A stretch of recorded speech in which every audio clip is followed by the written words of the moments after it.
जी, तो मैं बात कर रहा हूं खंडोली, जहां पर पावर प्लांट के कर्मियों जूझ रहे हैं समस्याओं से। पंचायत समिति सदस्य सलीम भाई यहाँ के स्थानीय जनप्रतिनिधि भी हैं। इन लोगों के पास भी गुहार लगाया गया है और आइए इनसे जानेंगे कि इन शर्मिंदा कर्मियों के लिए क्या कहना चाहेंगे और समस्याओं से जूझ रहे हैं, कैसे समाधान होगा। सलीम भाई, आपके पंचायत के सभी लोग हैं और जूझ रहे हैं, परेशान है कई वर्षों से। लगातार हमने कई बार खबर भी दिखाया लोगों को। आखिर मामला ये कहां से कहां तक पहुंच गया है। ये लोग कह रहे हैं कि सब जनप्रतिनिधि कल्पना सोरेन तक भी गए हुए हैं और अभी तक कोई नहीं सुना। आखिर क्यों? बहुत बहुत धन्यवाद जगन्नाथ जी। आपके बीएनपी चैनल के तमाम दर्शकों को ये छठ और दिवाली के बहुत बहुत शुभकामनाएं, बधाई आपको भी। जगन्नाथ जी, आप ये जो देख रहे हैं खंडोली जलाशय, जिसका पानी पूरे गिरिडीह को सप्लाई जाता है, ये खंडोली जलाशय में जो जमीन गया है उसके विस्थापित लोग हैं जो खंडोली वाटर प्लांट में मजदूर हैं। इन लोगों का लगातार समस्या से ये लोग पीड़ित रहे हैं। इन लोगों के न्यूनतम मजदूरी का मांग लगातार करते रहे हैं, लेकिन इन लोगों को न्यूनतम मजदूरी नहीं मिल पाया है। ये लोग अपना मेडिकल का, अपना ईपीएफ का सवाल करते रहे, लेकिन इन लोगों को नहीं मिल पाया है। लगातार हर जगह पे इन लोगों ने अपना टचिंग किया है। आप जानेंगे 22/4/2022 को नगर आयुक्त के समक्ष संवेदक और कर्मियों के बीच में एक बैठक हुआ था, जिसमें 5 सूत्री मांगों का प्रस्ताव लिया गया था, जिसमें था कि कर्मियों का मेडिकल सुविधा दिया जाएगा, ईपीएफ की कटौती की जाएगी, सुरक्षात्मक किट दिया जाएगा, न्यूनतम मजदूरी दिया जाएगा। ये सारा निर्णय लिया गया था। प्रस्ताव पारित हो चुका था। प्रस्ताव पारित हो गया था। प्रस्ताव पारित होने के बाद इस पर जो है सो साई कंस्ट्रक्शन ने अभी तक कोई सुधरी नहीं लिया। इस मामले को लेकर के ये लोग उपायुक्त के पास कई एक बार लिखे हैं, श्रम आयुक्त के पास गए हैं, केस चला है। श्रम आयुक्त जो है सो साई कंस्ट्रक्शन को खोज नहीं पाए, बुला करके ला नहीं पाए, वो आया नहीं। हमको लगता है साई कंस्ट्रक्शन जो है, सरकार ने उसको निविदा नहीं दिया है, वो भगवान से निविदा लेकर के आए और सरकार को भी तख्ते पे रखते हैं और प्रशासनिक जो प्रक्रियाएं हैं उसको भी जो है सो तख्ते पे रखते हैं। आप जानेंगे इसके बाद ये लोग अभी तत्कालीन उपायुक्त जो है, उपायुक्त के पास गए और न्यूनतम मजदूरी को तख्ते पे रख करके उपायुक्त महोदय ने निर्णय लिया कि 2200 रुपया इन लोग के मजदूरी को और बढ़ा करके भुगतान किया जाए। अभी इन लोग का 3 महीना से मजदूरी का भुगतान बकाया था। 2 महीने का मजदूरी भुगतान किया गया, जो 10,000 रुपये के दर से जोड़ करके 20,000 रुपया भुगतान कर दिया गया। मतलब उपायुक्त के बीच भी जो इन लोगों ने सोचा चलिए न्यूनतम मजदूरी हमको नहीं मिलता है तो कोई बात नहीं, 12,000 रुपया हमको मिलेगा तो हम अपने परिवार को पढ़ा लिखा लेंगे, खिला लेंगे, अपना आजीविका चला लेंगे और कर लेंगे। जगन्नाथ जी, आज के महंगाई को अगर आप देखेंगे तो 10,000 रुपया में कोई मजदूर, एक दिहाड़ी मजदूर काम नहीं करता है। 500 रुपया मजदूरी उसका है, 15,000 रुपया महीना उसका होता है। ये लोग सब लोग स्किल्ड हैं, 3-3 को कंपनी का सर्टिफिकेट इसके पास है, काफी लंबे समय से ये काम कर रहे हैं। ये सब स्किल्ड मजदूर हैं, लेकिन नॉन स्किल्ड मजदूर का भी मजदूरी भुगतान इसको नहीं किया जा रहा है। नॉन स्किल्ड मजदूर का जो मजदूरी है उससे भी कम दर में इसका भुगतान किया जा रहा है। इसलिए अभी लगा था कि गांडे विधानसभा क्षेत्र में जो चुनाव हो रहा है, पिछले विधानसभा का जो चुनाव हुआ, यहाँ के लोगों ने सोचा था, खास करके ये खंडोली जलाशय से विस्थापित और यहाँ पर कार्यरत कर्मियों ने सोचा था कि हमारे क्षेत्र में एक विधायक चुनाव नहीं लड़ रही है, एक मुख्यमंत्री चुनाव लड़ रहे हैं, हम इन लोगों को तन मन से समर्थन करेंगे तो हमारा समस्या का हरण होगा, मेरा समस्या का समाधान होगा। उनके पास भी लोग गए थे, उन्होंने भी संज्ञान लिया, लेकिन अभी तक काम नहीं हो पाया है।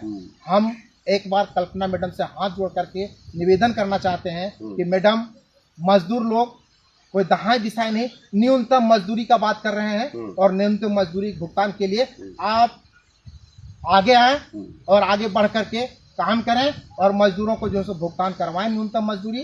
जो आपका कल भी ऋणी था और आज फिर ऋणी बनेगा और आपके साथ सदैव रहने का तत्परता हो सकेगी, और जिसके पेट में नहीं रहेगा वो किसी का भजन, भूखे पेट भजन भयो ना गोपाला वाला बात होगा। इसलिए एक बार हाथ जोड़ करके हम अनुरोध करना चाहते हैं गांडे विधानसभा के विधायक कल्पना मुर्मू सोरेन जी से कि मैडम, ये मजदूर निरीह है, विस्थापित है, परेशान है, न्यूनतम मजदूरी का सवाल है, इनके न्यूनतम मजदूरी के सवाल को समाधान किया जाए। बस इतना ही कहना है। एक बात और है, अभी ये लोग 7 दिन तक के काला बिला लगा करके काम कर रहे हैं, तब तक इन लोगों का मांग है, जो हम लोगों का न्यूनतम मजदूरी का बात है, ईपीएफ का बात है, किट का बात है, ये हम लोगों को मुहैया करवा दिया जाए, और नहीं तो 7 दिन के बाद फिर हम लोग बैठेंगे और बैठक करके हम लोग निर्णय लेंगे, और निर्णय लेकर के हम लोग आंदोलन को और तेज करेंगे, और ये आंदोलन तब तक चलता रहेगा जब तक कि इनका मांग पूरा नहीं किया जाएगा। और हम एज ए सलीम अंसारी इन लोगों को आश्वस्त करते हैं कि इन लोगों की जो वास्तविक लड़ाई है, इस वास्तविक लड़ाई में हम तन मन से इन लोगों के समर्थन में और साथ में हैं। तो कुल मिलाकर के 7 दिन के लिए काला बिल्ला लगा करके कर्मी लोग यहाँ पर अपना विरोध प्रदर्शन करेंगे, और अगर समस्या का समाधान नहीं हुआ तो इसके आगे भी रणनीति तय करेंगे और समझेंगे। आप जाके कैमरा पकड़िए, आप रणनीति तय करेंगे और समझेंगे। हम लोग चलेंगे यहाँ के स्थानीय जनप्रतिनिधि जो विधायक महोदय है उनका प्रतिनिधित्व करते हैं खुर्शीद भाई, उनसे भी हम लोग चलेंगे और उनसे जानेंगे। देखिए, आपका विधायक मैडम के लिए मदद की गुहार लगाया जा रहा है कर्मियों द्वारा, जनप्रतिनिधियों के द्वारा। आखिर यह मामला कहाँ अटका हुआ है और कब तक इनका समस्याओं का समाधान होगा? देखिए, ये पुराना मामला है और साई कंस्ट्रक्शन जब से टेंडर ली है, ये खंडोली का ही नहीं बल्कि गिरिडीह में जितना भी वाटर ट्रीटमेंट प्लांट चलता है वो सबका टेंडर जब से साई कंस्ट्रक्शन को मिला है तब से समस्या बहुत ज़्यादा हो गया है, और ये पहले से चल रहा है। मैडम अभी जीती हैं, उनके नॉलेज में हम लोग इस चीज़ को दिए हैं, और कर्मी लोगों ने भी उनसे मुलाकात करके आवेदन उनको दिया था। मैडम के माध्यम से आवेदन को उपायुक्त महोदय को फॉरवर्ड किया गया था, और इस विषय पर उनको बोला गया था कि आप इस पर अग्रेतर कार्रवाई करिए। उपायुक्त महोदय ने कंपनी को बुला के बैठक की है, जो हम लोगों को सूचना मिला है, और उन्होंने न्यूनतम मजदूरी देने का निर्देश कंपनी को दिया है।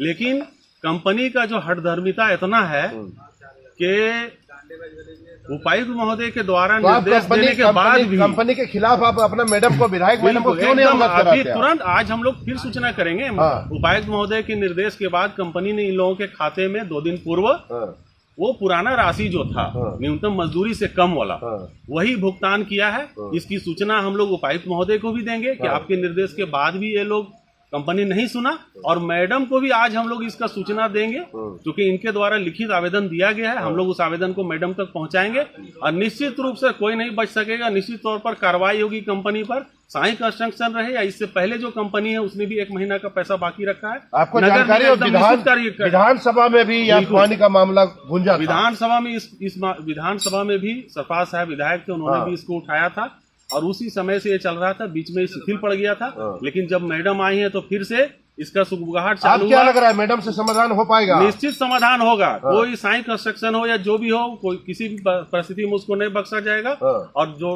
अभी इन लोग का जो भी मांग है उसको आगे एकदम पहुंचाया जाएगा। तो कुल मिलाकर के देख पा रहे हैं, समस्याओं से अवगत मैडम को कराया जाएगा और निश्चित रूप से समस्याओं का समाधान किया जाएगा। अब देखना वक्त कब और कब होगा, ये आने वाला समय ही बताएगा। बने रहे बीएनबी के साथ।